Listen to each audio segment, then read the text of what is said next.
नमस्कार, स्वागत है आप सभी का हमारे इस खास प्रोग्राम हर मुद्दे पर सवाल। जी हाँ, आपके साथ मैं हूँ समीर खान। आज हम पहुंचे हैं नोएडा के एक छोटे से गांव एचए में, जहां पर किसान जो है 18 दिन से लगातार धरना दिए हुए बैठे यहाँ पर। 10% प्लॉट, 10% प्लॉट, जमीन हमारी आपकी नहीं किसी के पास।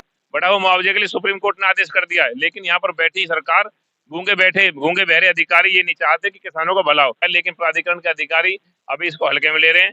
लेकिन हम आगे चल के रणनीति हमने बनाई। 23 तारीख को हम जो संयुक्त किसान मोर्चा है गौतम बुद्ध नगर का, सभी संगठन मिलकर 23 तारीख को हम दिल्ली कूच करेंगे। भैया बड़े बूढ़े ने हमारी जमीन दे दी, फ्री में चली गई, उन्हें नहीं बिल्कुल भी अकल कैसी हो गए।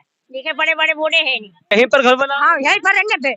योगी बाबा का बुलडोजर आ जाएगा। काजान देखा हुआ, अभी देख लेंगे बिल्डोजर मरने को तैयार है। हालांकि आपको दिखा देते, सबसे पहले यहाँ पर एक बैनर लगा हुआ है जो किसान संघर्ष समिति अक्षर की तरफ से यहाँ पर प्रदर्शन किया जा रहा है, जो कि इनकी मांगे हैं 10% प्लॉट और बाकी जो 65% जो मुआवजा है उसको लेकर। तो क्या इनको जो इनकी मांगे थी, जो इन्होंने अपनी बात रखी थी, क्या अभी तक सरकार ने नहीं मानी है? ब्रजेश भाटी जी हमारे साथ इस वक्त मौजूद है।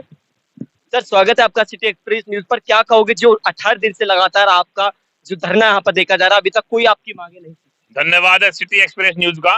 लगातार एचर गांव के किसान दिन रात 24 घंटे अपनी मांगों को लेने के लिए, जो हमारी मांग है 10% प्लॉट की और बढ़े हुए मुआवजे की, हम उसको लेकर यहाँ के सेक्टर 36 गेट नंबर 1 पर जो ग्रैनो बिल्डर का कार्य यहाँ चल रहा है, उस कार्य को बंद करके लगातार हम 18 दिन धरना यहाँ कर रहे हैं। और हमारी एक ही मांग है, दो ही मांग है। एक तो हमारे 10% की आबादी के प्लॉट हम लोगों को मिले, और हमारा जो बढ़ा हुआ मुआवजा है, जो हम 65 रुपए की मांग कर रहे हैं, क्योंकि हमारे गांव को 39 रुपए का मुआवजा मिला था और कासना गांव को 65 रुपए का, जो 26,000 रुपए का डिफरेंस है, 26 रुपए का, उसकी मांग हम लगातार कर रहे हैं। क्योंकि गांव के कुछ लोगों को सुप्रीम कोर्ट के आदेश से हमारे गांव के कुछ लोगों को मुआवजा मिल चुका है, और हाई कोर्ट के आदेश से एक व्यक्ति को 10% का प्लॉट मिल चुका है।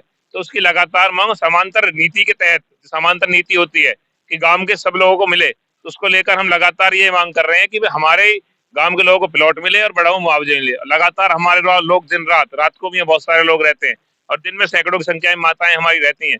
हमारी मांग ये है कि प्राधिकरण के अधिकारी सद्बुद्धि आए और हमारे 10% की प्लॉट ग्रेटर नोएडा प्राधिकरण हमें दे। सरकार ने जो आपकी जमीन ली थी, किस कार्य के लिए सरकार ने जमीन ली थी, और आपसे जमीन लेने से पहले सरकार की तरफ से, प्रशासन की तरफ से क्या कुछ कहा गया? हमारी जमीन यूपीएसआईडीसी ने 89 में ली थी, और 91 में 90 में जो है नो प्रॉफिट नो लॉस पर ग्रेटर नोएडा प्राधिकरण ट्रांसफर कर दी गई। और हमारी जमीन, यह बहुत अच्छा सवाल किया आपने, हमारी जमीन उद्योग लगाने के लिए ली थी, लेकिन आप देख रहे हैं रेजिडेंशियल सेक्टर इसमें लगा दिए हैं, और जो उद्योग लगते तो हमारे बच्चों को रोजगार मिलता, वो भी नहीं मिला। उस पर भी हम बात करेंगे आगे चल के। लेकिन अभी हमारी मुख्य मांग, जो हमारे गांव के लिए पॉलिसी बनी थी 1990 में, शासन से पॉलिसी बनी, ये बहुत अहम बात है, सुन लीजिए आप। शासन से पॉलिसी बनी है कि एचर गांव को 10% का प्लॉट शासन की ओर से निर्धारित किया गया है। और 1999 में यहाँ के जो सीओ थे ब्रजेश कुमार जी, उन्होंने लेटर दी प्राधिकरण की तरफ से दे दिया गया, और हाई कोर्ट में हलफनामा दिया है कि हम एचर गांव को 10% की प्लॉट देने के लिए बाध्य है। बढ़ाओ मुआवजे के लिए सुप्रीम कोर्ट ने आदेश कर दिया है, लेकिन यहाँ पर बैठी सरकार गूंगे बहरे अधिकारी ये नहीं चाहते कि किसानों का भला हो। लेकिन अभी तक आपकी कोई भी बात नहीं मानी गई सरकार की तरफ से, जो इन मांगों को लेकर आप बैठे हैं? नहीं, हमारी कोई मांगे नहीं मानी गई। अथॉरिटी के ओएसडी और एसीओ से हमारी एक दिन वार्ता हुई है, उन्होंने कुछ पेपर्स हमसे मांगे हैं, हमने वो भी उन्हें देने के लिए किया है, लेकिन प्राधिकरण के अधिकारी अभी इसको हल्के में ले रहे हैं। लेकिन हम आगे चल के रणनीति हमने बनाई। 23 तारीख को हम जो संयुक्त किसान मोर्चा है गौतम बुद्ध नगर का, सभी संगठन मिलकर 23 तारीख को हम दिल्ली कूच करेंगे। उसके बाद जिस जमीन पर आप खड़े हो, इस जमीन पर हम कब्जा लेने का काम करेंगे आगे चल के। ये रणनीति है हमारी। दिल्ली जाने की बात कर रहे हैं, और भी किसान जाने की बात कर रहे हैं, और हरियाणा पंजाब से भी किसान पहुंचे थे, लेकिन मुमकिन रहा किसानों को नहीं जाने दिया जा रहा है देश की राजधानी दिल्ली में। क्या कहोगे, किस तरह से जा पाओगे, क्या? हम सिटी एक्सप्रेस चैनल के माध्यम से मैं बता दूं, हमारा उद्देश्य ये है कि हमें दिल्ली तक पहुंचना है, और दिल्ली तक हम जब पहुंचेंगे, जब हमारी संख्याएं बहुत ज्यादा होगी, और हमारी बहुत ज्यादा संख्या में 23 तारीख में हम 1 बजे हम महामाया फ्लाईओवर के नीचे एकत्रित होकर पूरे गौतम बुद्ध नगर किसान हम कूच करने का काम करेंगे। और हम दिल्ली जाकर रहेंगे, क्योंकि दिल्ली केंद्र से नीतियां बनती है, और ये नीति भी यहीं से बनेगी। ये नीति 10% की हमारी ग्रेटर प्राधिकरण से बनती है, और यहाँ के अधिकारी दिल्ली से अटैच होते हैं, इसलिए हम जो मांग है दिल्ली से ही करने जा रहे हैं। अगर ये नहीं सुनते तो हम दिल्ली जाएंगे, और सरकार हमें रोकेगी तो वहीं हाईवे बैठ जाएंगे। हाईवे को बंद करके हम पंचायत चलाने का काम करेंगे। दिल्ली नोएडा की हम कनेक्टिविटी को तोड़ देंगे। किसानों की समस्याओं को राजनीति बताया जा रहा है, और कहा जा रहा है कि जो किसान पहुंच रहे हैं दिल्ली में, जो पहुंच रहे हैं वो खालिस्तानी है, कभी किसी इस तरह से किसानों को मतलब बदनाम करने की कोशिश किया जा रहा है उन लोगों के लिए। ये सरकार के लोग हैं, ये सरकार में बैठे इनके लोग, आरएसएस के लोग हैं, बीजेपी के लोग हैं, ये इनकी नीतियां हैं। इन्होंने पहले भी कहा था, आज से 13 महीने पहले भी इन लोगों ने कहा, जब 13 महीने का आंदोलन हमने चलाया, जब हम दिल्ली के बॉर्डर पर आए, उन्हें जब भी कहा था खालिस्तानी आए, पाकिस्तानी आए, ये हिंदू है, मुसलमान है, सिख है, ईसाई है, धर्म बांटने का काम करा, जाति में बांटने का काम करा, लेकिन लास्ट में क्या हुआ आप देख ली। सिटी एक्सप्रेस चैनल के माध्यम से बता रहा हूँ, लास्ट में ये हुआ, देश के प्रधानमंत्री ने माफी मांगी और उनसे कहा कि मेरी तपस्या में कहीं गलती हुई है, मैं 3 कानून वापस लेता हूँ। तो क्या अभी भी देश का किसान पूरा एकत्रित होता है, एक जगह इकट्ठा होता है, तो क्या सरकार फिर भी किसानों की बात मान पाएगी? क्या हाँ, हम मनवाने के लिए आ रहे हैं, हम पूरे मनोवी। मैडम आई थी न्यूज से, वो कह रही थी 6 महीने का, मैं फिर आप 6 महीने 6 साल का राशन लेके आ रहे हैं, ट्रैक्टर लेके आ रहे हैं, परिवार बच्चों को लेके आ रहे हैं, हम मनवाने के लिए आ रहे हैं और हमारी मांग जायज है। हम एमएसपी की मांग कर रहे हैं। एमएसपी क्या गलत है? हम एमएसपी की मांग इसलिए कर रहे हैं कि हमारी फसल का मूल्य प्राप्त हो। हम जो अपनी फसलों की बीमा की बात कर रहे हैं, पूरे देश में सरकार, प्रधानमंत्री जी ने पॉलिसी बीमा चला रखी है, क्या फसल का बीमा नहीं होना चाहिए? हम टैनी की गिरफ्तारी की मांग कर रहे हैं, हम बिजली के मीटर जो लगे उन्हें उखाड़ने की मांग कर रहे हैं, हम कर्ज मुक्ति की मांग कर रहे हैं। जब 15 लाख करोड़ रुपए इनके व्यापारियों को सरकार ने माफ कर दिया, तो क्या 5 लाख करोड़ रुपए किसानों को माफ नहीं कर सकते? पूरा देश किसान कर्ज मुक्त हो जाएगा, इसे कर देंगे। प्रधानमंत्री पीएम मोदी कह रहे हैं कि देश की जो किसान है उनकी आय दुगनी हो चुकी है। क्या लगता है इस सरकार में किसानों की आय दुगनी हुई? मैं बता रहा हूँ आपको, आज से 2 साल पहले प्रधानमंत्री जी ने कहा था और इन्होंने 31 दिसंबर तक ये कहा था, 31 दिसंबर 2022 में, कि जब आप 1 जनवरी 2023 में आँख खोलेंगे तो आपकी आय दुगनी हो जाएंगी। अब मैं खड़ा हूँ आज 2024 फरवरी में, बता दें कहाँ दुगनी हो गई? एक जगह मुझे ये दिखा दें कि यहाँ पर किसान की आय दुगनी होगी। आप मीडिया के साथी हैं, आप पढ़े लिखे लोग हैं, आप एक पत्र ला के दिखा दें जहाँ पर दुगनी हो गई है। ये सब छलावा है। मोदी की जो गारंटी है वो झूठ है, वो कोई गारंटी नहीं है, वो छलावा है और किसान इस छलावे को दूर करने के लिए दिल्ली आ रहा है। तो क्या इस सरकार में किसानों के साथ नाइंसाफी की बात की जा रही, जो सरकारें जो वादे करते हैं, जो वादे नहीं कर पाती किसानों के साथ? देखिए, किसानों की जो मांग है, कुछ मांग जायज है और ऐसा हो सकता है कि कुछ मांग उनकी नाजायज हो। जायज मांगों को मानने के लिए तो सरकार को उनका समर्थन करना चाहिए और उनसे बात करनी चाहिए, और जो कुछ अलग तरह की मांगे हैं वो नहीं माननी चाहिए या उनका समर्थन नहीं करना चाहिए। किसानों की ये 3 मांग रह रही हैं। अभी मैंने सुना कि 10 मांग मान ली है और 2 रह रही हैं। अब उन पे सरकार अगर उनसे बातचीत करती है, कोई हल निकल जाता है और आंदोलन को किसान अगर शांतिपूर्वक चलाते हैं तो उसमें कोई दिक्कत नहीं है। आंदोलन शांतिपूर्वक चलते रहते हैं, सदा से ही चलते आए हैं ये। तो क्या किसानों के साथ जो मतलब नाइंसाफी की बात की जा रही, सरकार कहती है कि हम तो किसानों का इतना कर्ज माफ करते हैं, ये करते हैं और वो करते हैं, इतनी योजना लेकर आते हैं, सम्मान निधि, तो क्या इन सब चीजों से किसानों के लिए मतलब कोई इसमें बात नहीं? देखो, किसान सम्मान निधि तो मिल रही है किसानों को, लेकिन किसान चाहते हैं मिनिमम सपोर्ट प्राइस, तो किसान उसकी मांग को कर रहे हैं। सरकार अगर उसको मानती है तो उनका धरना खत्म हो जाएगा, फिर वो क्यों धरना करेंगे? वो भी तो इसके निवासी हैं, वो कोई बाहर से थोड़ी आए किसान। और किसान और मजदूर तो पहले नंबर पे है। मजदूर, किसान मजदूर ये कमाता है और सैनिक देश की रक्षा करता है। किसान अन्न खिलाता है, मजदूर सेवा करता है और सैनिक जो है वो देश में जो रक्षा करते हैं देश की, सभी लोगों की, चाहे वो प्रधानमंत्री है, चाहे वो कोई भी नेता है। तो क्या इस बार भी 23 फरवरी को दिल्ली के अंदर पहले की तरह आंदोलन देखा जाएगा, जिस तरह से पहले किसान आंदोलन? जी बिल्कुल देखा जाएगा। संयुक्त किसान मोर्चा के साथ हमारे गौतम बुद्ध नगर के किसान भारी संख्या में शांतिपूर्ण तरीके से महामाया फ्लाईओवर पर जाकर दिल्ली नोएडा की कैनोपिटी को रोकने का काम करेंगे। चाहे प्रशासन हम पे लाठियां चलाए, गोली चलाए, हम उसके लिए। अभी भी किसानों ने दिल्ली में अंदर प्रवेश करने की कोशिश की, उनके ऊपर आंसू गैस की गोली भी छोड़े गए, जिसमें एक किसान की मृत्यु भी हो चुकी थी, एक किसान शहीद भी हो चुका था। ये तानाशाह सरकार है, इस पे कोई फर्क नहीं पड़ता। किसानों की कितनी हत्या ये पहले कर चुके हैं। तो इस सरकार में कितने किसान खुश नजर आ रहे, कितने परेशान आ रहे, सबसे ज्यादा किस सरकार में रहे और किस सरकार में खुश रहे किसान? आपका सिटी एक्सप्रेस की वजह से, न्यूज की वजह से दिखा दें हम कि हमारे पूरे देश में कोई भी किसान खुशी नहीं है। पूरा देश का किसान रोड पर है और आप आंदोलन कर रहे हैं। आज हमें 17 दिन हो गए, हमारी मांग पूरी नहीं करते। अगर हम दिल्ली जाते हैं तो हमें रोकने का जो कार्य किया जाएगा, क्या दिल्ली सरकार का, केंद्र सरकार का कोई अच्छा कार्य होगा? ये एक निंदा वाली कार्य है जो कील रोड पर कील लगाई जा रही है। अगर उनको हम जेसीबी या हाइड्रा से अगर निकालते हैं तो किसान अगर निकालता है तो वो गलत बात नहीं है, बिल्कुल जायज मांग है। और किसान हमेशा जायज ही मांगता है, कोई नाजायज नहीं मांगता। वो किसान पूरे मजदूर है, वो खेतों में काम करता है, अपनी मजदूरी के पैसे मांग रहा है, अपनी फसल के पैसे मांग रहा है और कोई गलत विचार नहीं मांग रहा, ना ही कोई अलग से कोई उसकी मांग है।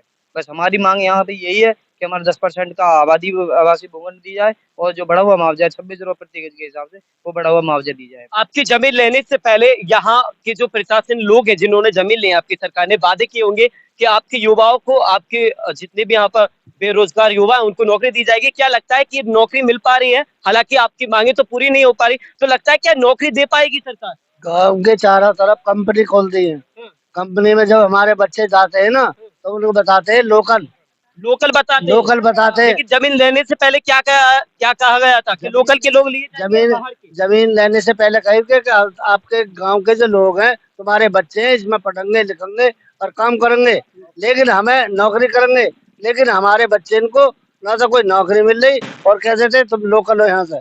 हमारी तो बस यही मांग है, हमारा 10%। क्या जितने भी इस कंपनियों में काम कर रहे हैं तो सभी लोग बाहर की आकर काम? हाँ, बाहर के सब बाहर के हैं, हमारे गांव का कोई भी आदमी नहीं है यहाँ पे, ना लेते हैं वो। तो महिला भी हमारे साथ इस वक्त मौजूद है, उनसे बातचीत करते हैं कि आखिर महिला क्या कहती है इसको लेकर, क्योंकि लगातार 18 दिन से यहाँ पर प्रदर्शन कर रहे हैं, आए दिन बैठकर यहाँ पर अपनी मांगों को लेकर सरकार से गुहार कर रही है कि इनकी मांगों को सुना जाए। हालांकि सरकार किसी भी तरीके से इनकी मांगों को नहीं सुन पा रही है। क्या कहो, कितने दिन हो चुके हैं? 18 दिन हो चुके हमको, हमारी मांग अभी तक सुनाई न हो रही। सरकार बेकार है, हमने ही सरकार बनाई है, हम हमारी जमीन ले ली, हमारी जमीन पे हमारे बच्चे इनको भी अधिकार नहीं, हमें नौकरी भी सरकार तो कह रही थी नौकरी दी जाएगी आपके बच्चों को। नहीं दी। लोकल बतावे, लोकल बता के निकाल देते हैं। बाहर के आ रहे हैं, मध्य प्रदेश के आ रहे हैं, झारखंड के आ रहे हैं, जमीन लेने से पहले आप लोगों से क्या कहा गया? भैया बड़े बूढ़े ने हमारी जमीन दे दी नहीं, फ्री में चली गई, उन्हें नहीं बिल्कुल भी अकल कैसी हो गए। देखे बड़े बड़े बूढ़े हैं नहीं, भैया कंपनी खोलेंगे और तुम्हारे बच्चे इनको घर गए तो एक तो सरकारी नौकरी मिलेगी और सब बच्चे इनको रोजगार हो जाएगा। तुम्हारे बच्चे आज हमारे बच्चे आज 3 मौत होगी भैया। एक तो आज ही चिता जल रही है। वो कैसे? भाई भूखे प्यासे मरे हैं, रात को भी मैं और दिन में भी रह रही है। हाँ, अब देखो अब भी चिता जल्दी चल के दिखा मैं तुम्हें। हाँ बस भैया हमारी मांगन की पूरी हो जावे, हम भी जब भी उठेंगे। अगर सरकार आपकी मांगों को पूरा नहीं करती तो अगला कदम क्या होगा? यही होगा भैया, यही मरेंगे हम तो। हम क्या करेंगे घर जाकर? बच्चे वो हमारे भूखे, बच्चे वो जरा जरा से रो में यही रहेंगे। यहीं पर घर बना? हाँ यही करेंगे। योगी बाबा का बुलडोजर आ जाएगा। कहा जानते तो हुआ, अभी देख लेंगे बिल्डोजर मरने को तैयार है, मरने के लिए तैयार है। झोपड़ी घेर के नहीं बैठेंगे, नहीं रोएंगे, नहीं करेंगे। आ तो जाए बोले कैसा आवे योगी बाबा आ जाएंगे बुलडोजर लेके, योगी बाबा हमें ऐसे हुआ आ जाओ, भाई झोपड़ी घेर लेंगे, हम मुँह टांग लेंगे, नहीं ये पड़ो। तो आप सभी ने क्या मोदी जी को? हाँ सबने मोदी की, सबने। अब 2024 में इसी साल में चुनाव होने वाले हैं लोकसभा के। अब नहीं देंगे हम भैया। अब क्यों नहीं दोगे? नहीं देंगे, जब हमारे कुछ देगा नहीं तो हम क्यों दे देंगे बाबू? हम वोट क्यों देंगे? वो तो बहुत कुछ दे रहे हैं आपके लिए। क्या दे रहे हैं? राशन दे रहे हैं, भैया घर दे रहे हैं। हमको नहीं दिया भैया, बाहर वाले इनको या गाँव वाले इनको कुछ नहीं। तो इस बार क्या उनको फिर से प्रधानमंत्री नहीं बनाना? हाँ बनावे लो, इसलिए हमें मिलना जब बना देंगे, मिल जाएगा तो बना देंगे। गरीब आदमी वोट देवे है, जब भी तुम बड़े आदमी बना हो, अन्य कैसे बन जाओगे? हम सवाल वोट ना देंगे गरीब आदमी, इसी लालच में दे देते। अब क्या नाराज हो मोदी जी से? नाराज ही रहेंगे जब हमारा और क्या उसे अगर मोदी जी आपकी बातों को मान लेते हैं, प्रशासन आपकी जितनी मांगे हैं उनको मान लेते हैं, तो क्या फिर पैसा जब दे देंगे? वोट भी जब देंगे जब पहले मांग पूरी हो जाएगी हमारी जमीन मिल जाए, हमारा मुआवजा मिल जाए। कहीं ऐसा नहीं हो पहले की तरह बहका जाए कि सरकारी नौकरी मिलेगी और जितना भी आपकी मांगे होंगी पूरी की जाए, लेकिन होगा हम नहीं देंगे। हमारे साथ किसान युवा भी मौजूद है, उनसे भी बातचीत करते हैं कि इस आंदोलन को कैसे देखते हैं, किस तरह से जो देश का अन्नदाता कहे जाने वाला किसान आज इस सरकार में परेशान है और किस नहीं, और किन किन परेशानी स्थितियों से जो किसान है वो गुजर रहा है। क्या कहोगे इस आंदोलन को लेकर? क्या आपको रेफ्रिजरेशन लग रहा है? मैं पत्रकार बंधु आपके माध्यम से कहना चाहता हूँ, ये जो ऐचर गांव है ये पिछले 35 सालों से संघर्ष कर रहा है, लगातार कोर्ट के माध्यम से और अपनी अपनी मांगों को अथॉरिटी के अधिकारियों के बीच में रख रहा है, लेकिन उसकी कोई सुनवाई नहीं हो रही है। आज 17 दिन हो गए हमको धरने में बैठे हुए और बस OSD और जो प्राधिकरण के अधिकारी हैं उनसे हमारी वार्ता हुई है, वो साक्ष्य मांगे गए थे वो भी दे दिए गए, लेकिन उस निष्फल लग रहा है, देखने में कोई रिजल्ट नहीं आ रहा है। अतः आज 18 दिन बाद भी हमें आगे की रणनीति बनानी पड़ेगी, जैसे कि आगे की क्या रणनीति होगी? आगे की रणनीति यही है, जैसे कि मेरे भाई ने पहले बताया कि पहले हम यहाँ पे जो ये प्लॉट है आपके समक्ष जो है यहाँ पे, इसमें हम कब्जा लेने का काम करेंगे, कब्जा लेंगे, इसमें पक्के मकान बनाएंगे अपने, जो कि लोग लगता है आपको कि आप मकान बना पाएंगे और योगी जी बनवा पाएंगे? कहीं योगी जी आकर बुलडोजर नहीं चला देंगे? जब 18 दिन से यहाँ कोई नहीं आया, हमारी बात नहीं सुन पाया, तो कम से कम जब वो आएंगे तो हम अपनी बात उनके सामने रख पाएंगे। हो सकता है योगी जी तक हमारी बात पहुंच जाए इस कार्य करने से, तो जब वो आएंगे तो उनके सामने योगी तक भी बात पहुंच जाएगी। अवैध कब्जे लोगों को बहुत अलर्ट। ये कोई अवैध कब्जा नहीं है, जमीन हमारी है, हमारे बाप दादाओं की है।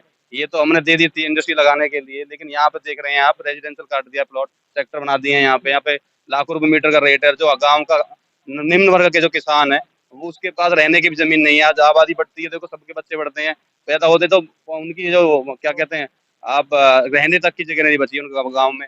अब ये चाह रहे हैं जितना भी हमारे माजरे का जो एरिया है उसमें जितने भी निर्माण कार्य हैं वो हमने रुकवा दिए हैं और आगे भी नहीं होने देंगे। बाकी जो बची हुई जो लैंड है उस पे हम अपना कब्जा करेंगे। समस्या अनेक है लेकिन सुनवाई कुछ भी सुनवाई नहीं हो रही है। इससे पहले बहुत सारी सरकारें आई हैं, किसी ने ध्यान नहीं दिया। सबसे पहला जो नवासी में जो हमारा गांव एक बार होता पूरे गौतम बुद्ध नगर में सबसे पहला अधिकृत होने वाला जो गांव था, और उसके बाद भी समस्या जिसकी 10% और मिनिमम जो 65 रुपए है, बताइए 39 देने के बाद 26 रुपए की मांग कर रहे हैं, जो भी इन पर दिया नहीं जा रहा हमें। आम जनता कह रही है कि किसान आंदोलन से आम जनता को काफी परेशानी होती है और काफी परेशानियों का मतलब सामना भी उनको करना पड़ता है। तो किस तरह से आपका रुख होगा, किस तरह से आंदोलन होगा, किस तरह से हम जितने भी तरीके जाएंगे, हम ये चाहते हैं कि शांतिपूर्ण हो। अगर उसमें कोई अवधान होता भी है तो उसकी जो जिम्मेदारी सरकार की होगी। हम तो जाने के लिए जा रहे हैं दिल्ली, अपनी मांगे मनवाने के लिए जा रहे हैं, इसकी व्यवस्था खुद प्रशासन करेगा। तो बिल्कुल ये थे किसान, जो कि आपको बता देता हूँ फिर से एक बार 10% प्लॉट के लिए और 65% मुआवजे के लिए इनकी सिर्फ ये 2 मांगे, इनके अलावा और भी इन्होंने अपनी मांगे रखी, जिनको लेकर ये अभी भी 18 दिन से यहाँ पर लगातार डटे हुए हैं। अब इनका कहना ये है कि यदि हमारी मांगों को नहीं माना जाता है तो हमारा भी रुख अब दिल्ली की तरफ होगा, जो कि 23 तारीख को तमाम जगह से अलग अलग हिस्सों से किसान दिल्ली में जाकर एकत्रित होंगे और एक बड़ा विशाल आंदोलन को पैदा करेंगे। मैं Sameer Khan, city express news के लिए ग्रेटर नोएडा।